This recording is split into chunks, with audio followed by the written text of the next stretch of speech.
Je m'appelle Christine de j'ai 65 ans et je suis ici pour témoigner de mon parcours par rapport à mon combat contre le cancer du poumon. Docteur Bordenave, je suis oncologue médicale au CHU de Nantes, responsable du service, et je me suis spécialisée dans la prise en charge des cancers thoraciques. D'abord, c'est un choc parce qu'en fait, c'est vrai qu'on a toujours l'impression que ça n'arrive qu'aux autres, ce qu'on souhaite à personne d'ailleurs. Vous avez cette espèce de sentiment de solitude et vous vous dites qu'il faut y aller parce qu'en fait, vous êtes même très entouré, vous êtes face à vous-même et vous vous dites bon, ça va être c'est mon combat en fait. Et c'est vrai qu'il faut que j'y aille.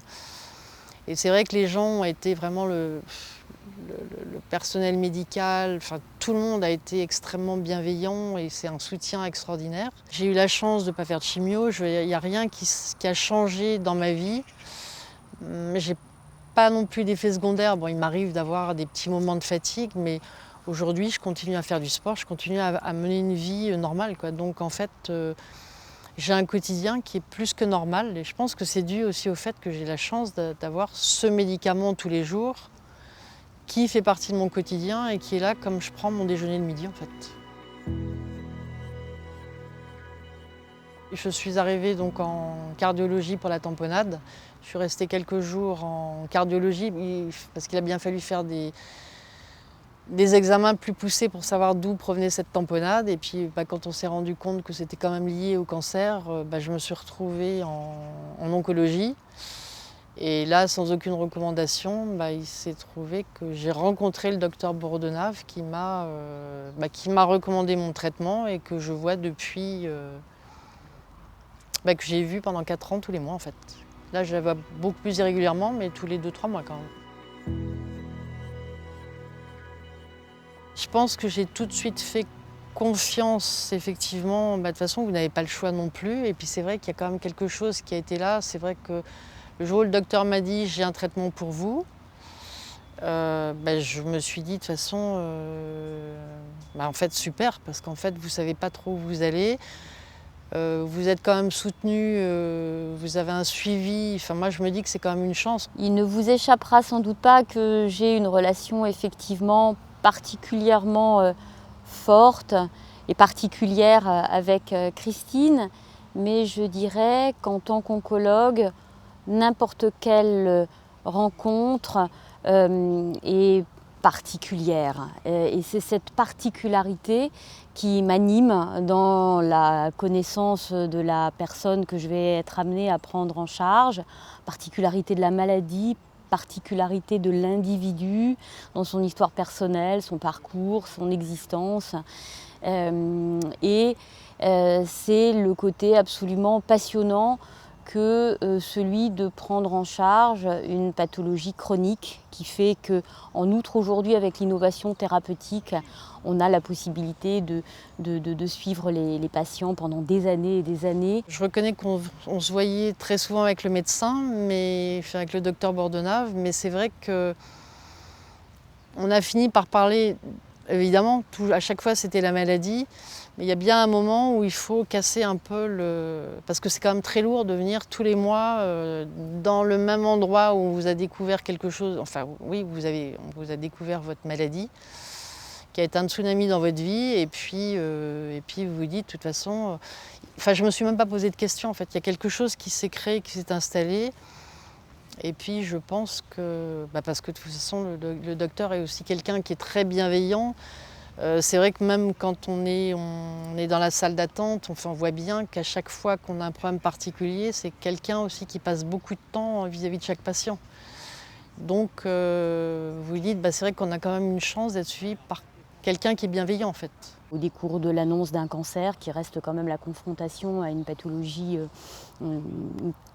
grave, extrêmement déstabilisante, voire même faisant l'objet d'un traumatisme psychique au sens propre du terme. Et puis tout ce parcours, toute cette résilience, tous ces mécanismes psychologiques, d'adaptation à la difficulté. Et c'est là aussi qu'intervient foncièrement le rôle de l'oncologue, indépendamment des connaissances scientifiques qui restent strictement indispensables bien sûr.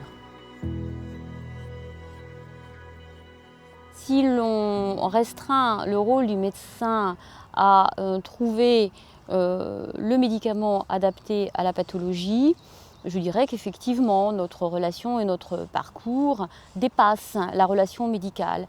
Si on conçoit au contraire la prise en charge médicale comme celle d'une prise en compte globale de l'autre dans son unicité, je dirais qu'on est dans une stricte prise en charge médicale. Un jour, pendant un Ironman, quelqu'un m'a dit « mais j'ai cru comprendre que bon, tu avais parlé du rallye des gazelles et que c'est quelque chose qui te motivait ». Et puis je lui ai dit « bah oui ». Elle m'a dit « est-ce que tu es toujours motivée ?» Je lui ai dit « oui, plus que jamais ». Quand j'ai pris cette décision du rallye, c'est vrai qu'après avoir pris la décision, je me suis dit « mais il faut peut-être que tu demandes quand même à ton médecin ce qu'il en pense ». Parce que voilà, moi quand je suis rentrée à la maison le soir, mon compagnon m'a dit un truc un peu... Enfin, lui, c'est parce qu'il y pense, c'est parce qu'il est aussi inquiet. Mais il me dit, est-ce que tu penses que tu pourras amener tes médicaments avec toi au Maroc, la chaleur? Puis je me suis dit, là, ça va au-delà de ça, en fait. Il faut que je demande au médecin ce qu'elle en pense et si elle me donne même l'autorisation de partir, en fait. Vous prenez conscience que la vie, c'est aussi un don. Enfin, c'est quelque chose qui est très précieux. Et c'est vrai que c'est une espèce de nouveau combat à mener, c'est-à-dire qui vous permet presque de vous oublier. Et je pense que pour moi, ça a été une autre forme de combat en me disant j'ai un objectif. Et puis je pense que déjà, c'est un défi que je me lance en me disant tu as envie et il faut... Alors c'est vrai que ça aurait pu être n'importe quel défi. Et je me dis c'est aussi une façon de montrer qu'en fait, quand on a la chance d'être en vie, parce que c'est à tous les niveaux, parce qu'il y a ce défi santé et puis il y a le défi aussi de vous dire il faut que vous trouviez des sponsors qui ont envie de croire en vous. Et je me dis en fait, il y a un proverbe qui dit qui sauve une vie, sauve l'humanité. Et c'est vrai que vous vous dites si je peux le faire, il y en a d'autres qui peuvent le faire en fait. Moi je pense que pour ma part c'est une décision que je souhaitais prendre. Évidemment il me fallait l'aval du docteur pour être sûr que voilà, la chaleur, et puis tout de suite le docteur, je me rappellerai toujours quand le docteur m'a regardé et m'a dit « Est-ce que vous pouvez vous perdre ?» Et là je lui ai dit « Mais c'est vraiment la question que je pourrais poser à ma fille si elle-même le faisait ». Donc j'ai senti que c'était... je pense que dans sa tête aussi, ça a dû être quelque chose qui a dû être rapide parce qu'en fait, je n'en avais pas parlé avant. Christine m'a effectivement parlé de cette perspective en fin d'année dernière et elle a eu besoin de vérifier auprès de moi la faisabilité. Je me souviens très bien de ma première réaction qui a été celle de l'inquiétude en me disant attention, s'il y a le moindre souci de santé, quel recours, quelle géolocalisation, attention au stress physiologique que peut représenter la chaleur, l'effort physique, etc. Bon.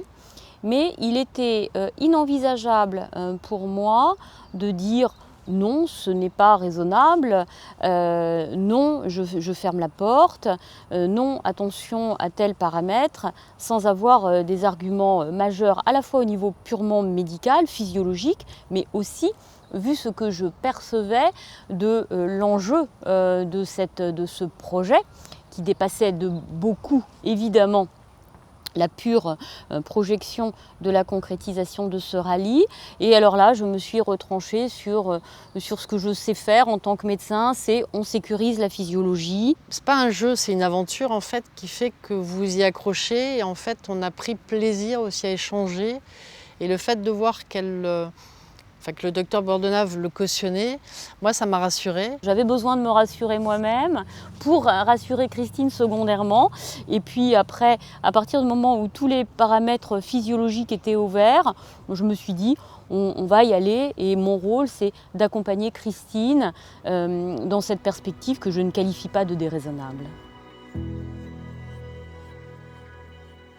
Pendant le temps réel du rallye des gazelles, moi je m'efface totalement. Ce qui m'intéresse, c'est d'accompagner Christine dans la réalisation de ce projet et quelque part dans sa propre réalisation. Là, je suis partie prenante.